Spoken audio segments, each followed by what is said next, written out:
Shopping करायला गेले ना मी तुम्हाला उद्या दाखवते. मी सकाळी एकटीच गेली होती मी आणि छोटा बेबी. आता येता वेळेस ना दादासोबत आलो. माझ्या गाडीचं थोडं काम निघलं.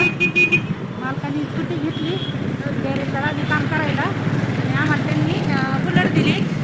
दादाचं कॉलेज पण सुटलं होतं तशी दादाला पण घेऊन आले कॉलेजमधून. आता त्याच्यासोबत चाललेलं आहे. थोडं भारी वाटतंय ना मैत्रिणींनो दादाच्या पाठीमागं बसायला. जास्त नाही पळवत त्याला मी नाही पळून देत नाही. गाडी पळायला लागला का पाठीमागून असा फुटका घालते पाठीमागून.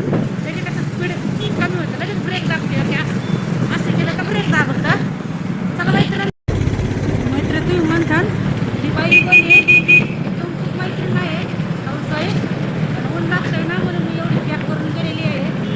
बाहेर जाताना आपण लई पॅक होऊन जातो कारण ऊन बी लागतं. आता उन्हाळा दिवस आहे पूर्ण डोळे वगैरे डोकं एकदम पॅक करून गेले त्यामुळं घाबरू बिघू नका. आता नवीन ब्लॉगर बाई कोण आली तुमचीच मैत्रीण आहे हाऊस वाईफ म्हणून. बाय गर्दी तिकडे खालीून घे ना पुलाच्या खालीून घे. पा मैत्रीण मी ना दादाची कॉलेजची बॅग घेतली माझ्याकडं. तर भारी वाटते ना आज कॉलेजच्या फिलिंग जाग्या झाल्या.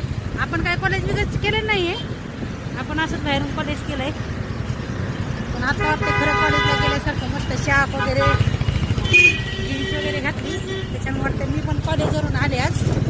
मस्त वाटतं ना मैत्रीण कसे कधी आपल्या जुन्या आठवणी जाग्या झाल्यावर हे पहा माझ्याकडे बॅग आहे खूप मोठं झालं त्याचं. माझं पाठवून त्याच्या बॅगेने एवढं काय भरून नेतं दगडं भरतं का काय नेतं हे बाई. जाने दो रास्ता छोड़ो हमें देर हो रही है.